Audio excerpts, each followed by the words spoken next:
Bem-vindos a mais uma edição do Connect Stories, um programa da Delta, Gol e Air France KLM, que vai trazer para vocês, gestores de viagens da América Latina e do Brasil, as melhores práticas em business travel, os cases de sucesso que a gente vai encontrar nos Estados Unidos, na Europa e também no Brasil.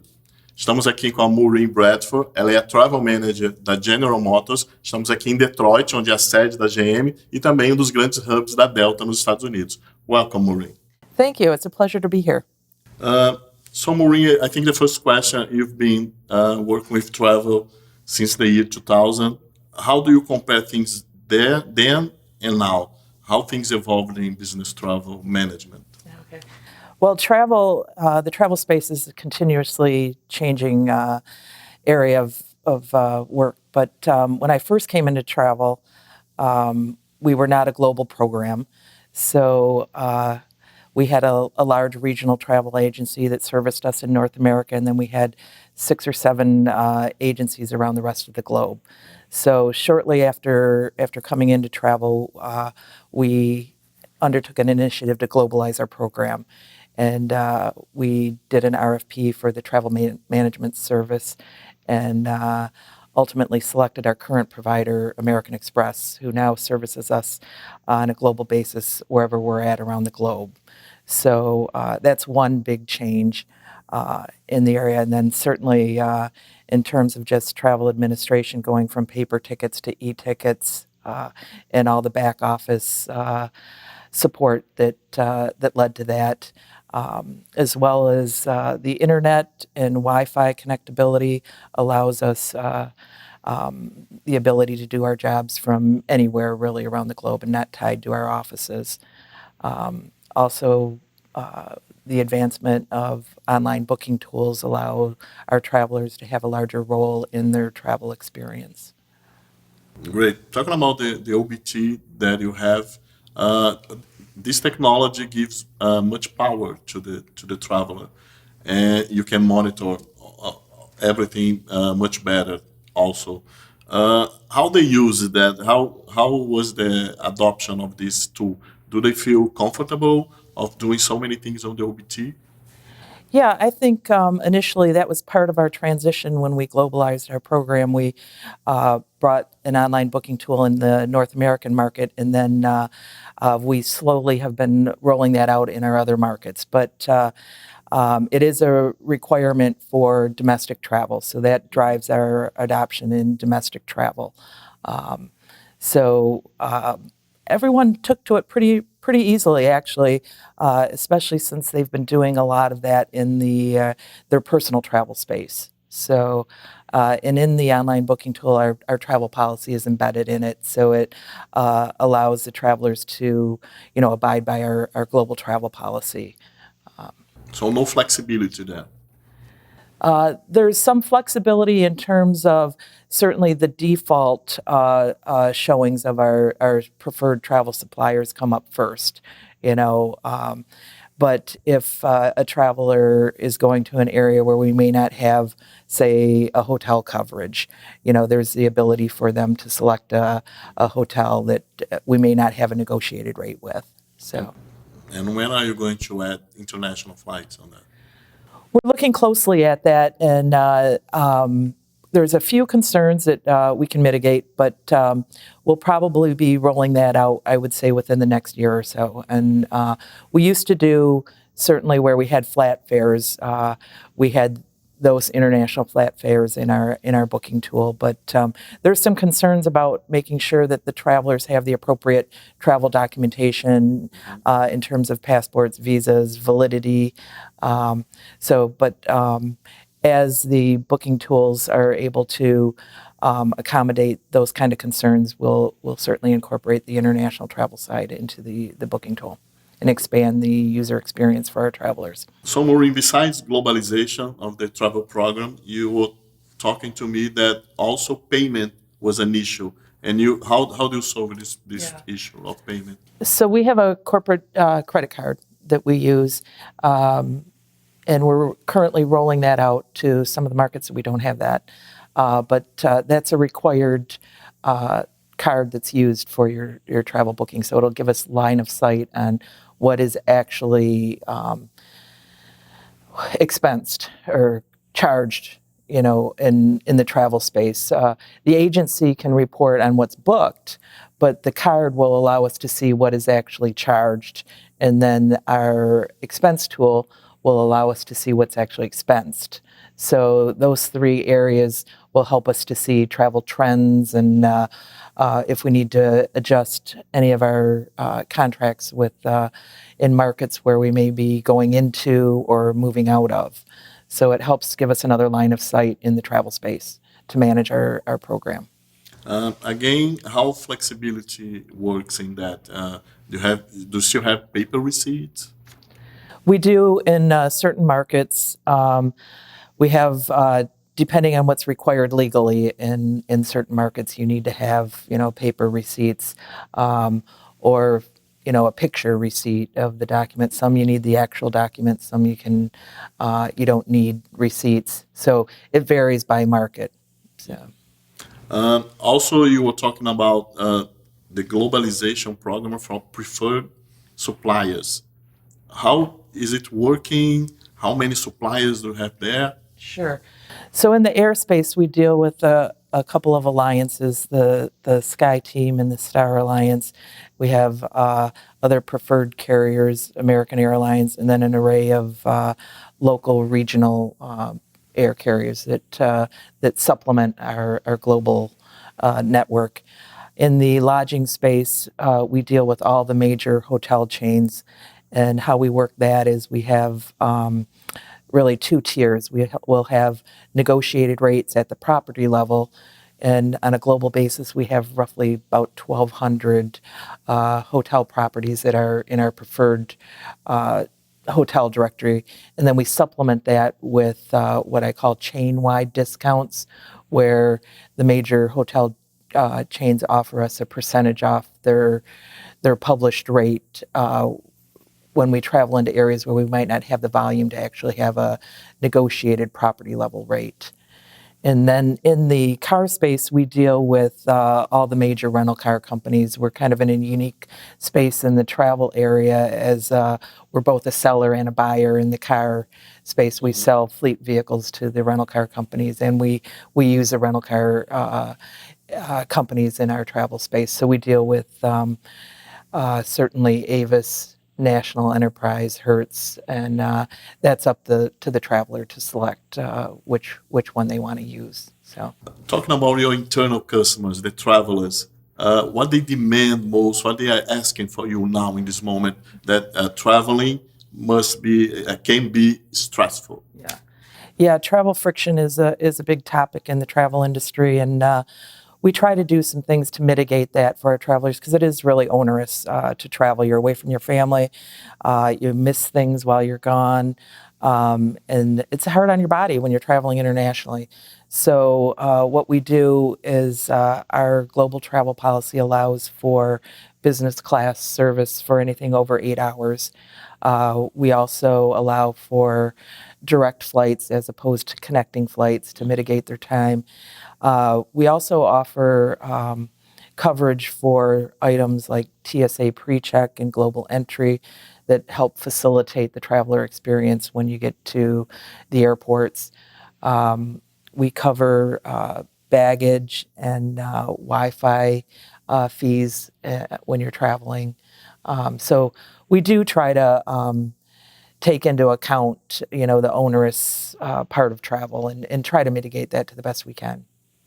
And also your responsibility on these travelers in a world so complex and so dynamic as we live now. So duty of care is a challenge now. It is, and that's something that's always top of mind for us at General Motors, because certainly safety and security is extremely important for us. So we partner very closely with General Motors Global Security Team, and actually all of our travel reservations are fed to the Global Security Team, and they have access whenever there's an issue around the globe. They can quickly identify who is where.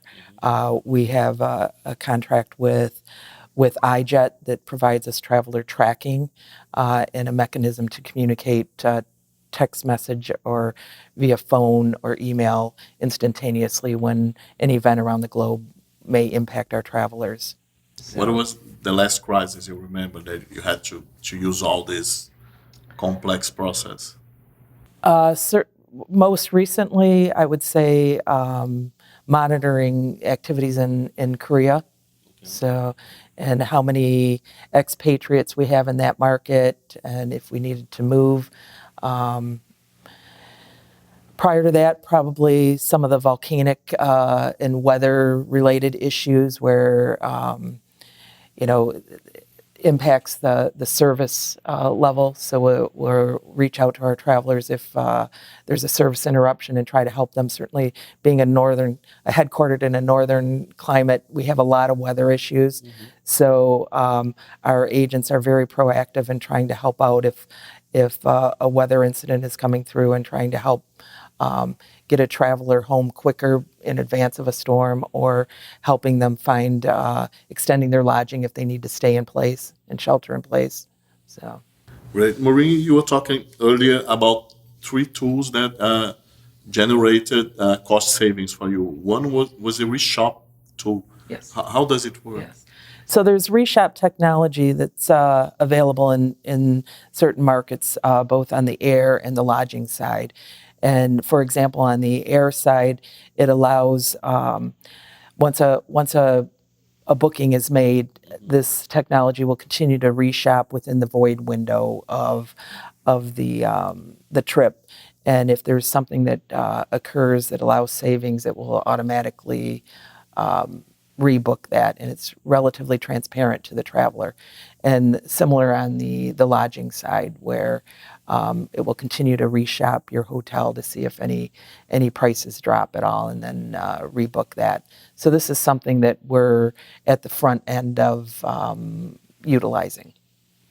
Great. And talk a little bit about the tool on the RFP for groups, wasn't it? Yes. Yeah. So the group meeting space, we approach from several different angles within General Motors, but within the travel space, our agency, American Express, has a group meeting department that facilitates roughly 500 meetings a year. And they have a electronic RFP tool that they use to help them bid out events.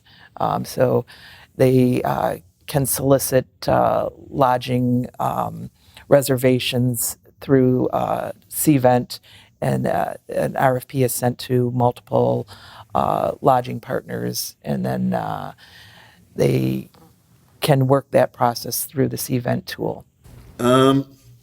Maureen, looking to the future and with all your experience in the industry, what needs to change in business travel, in business travel management, and what do you think will change for certain? Sure. Data is always an issue in our space, and if we can improve on more consistent and standardized data tools would be very helpful. Also, for the traveler, to have a complete end-to-end solution where, say I'm traveling to a region and there's some local nuances that I'm not aware of, somehow to be able to incorporate that into the travel process to allow the traveler to know what's going on locally, and have that pushed to them at the forefront before they even leave, so they can prepare for that.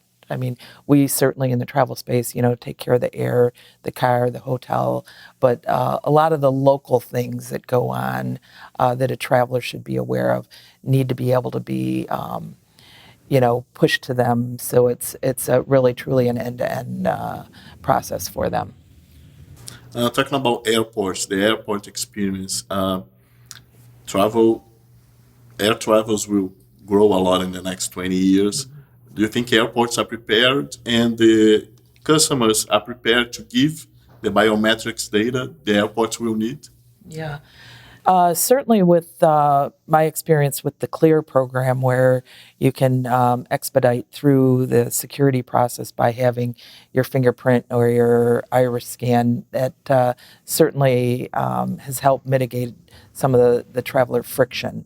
So I think that is definitely work in progress, and if we can make that more available to the travelers, it should take away a lot of that tension of getting through security and getting your bags checked, and the baggage tracking capability should mitigate a lot of that friction, that anxiety that travelers experience when they're getting to the airport, because that is the most anxious time. Am I going to make my plane? Can I get through all these obstacles that are in front of me? So technology is certainly advancing to such a degree that we'll see improvements in that space. How far are you willing to go with ancillaries and these fees to facilitate the process in airports? Sure. So ancillary fees are, a problematic area of the travel space because it's so fragmented that it's hard to get true total cost of a trip, when you have all these ancillary fees. But we, within our policy, will cover the TSA pre-check, the global entry, if you're required to travel for General Motors. We also will pay for or cover Wi-Fi during your trip, and baggage fees. So both from a traveler friction standpoint and just making it easy to get through the maze of traveling at the airport, and while you're en route to your trip, you can still stay connected, and we're trying to make that as easy as possible. So. You also said GM does not incentivize leisure. Why that? I thought it was a trend in the world. We don't, when you say incentivate, we don't really address it in our policy, but certainly we allow for if a traveler is extending their trip where they're at for personal reasons. So we certainly allow that, as long as it doesn't increase the cost of the trip for the company. So we are seeing people traveling to a particular area, extending a trip, or sometimes we find where a traveler's on vacation, then all of a sudden needs to take a business trip. So we allow, for certain assistance in that regard, because it's impacting their certainly their personal lives at that point. But in terms of promoting it or sending it, we don't really address it in the policy. That it's more of a case-by-case basis. So Maureen, it was very nice talking to you. Thanks for participating on the Connect Stories project with Delta, Go, and Air France KLM. And it was very nice having you here. Thank you so much. It was a pleasure.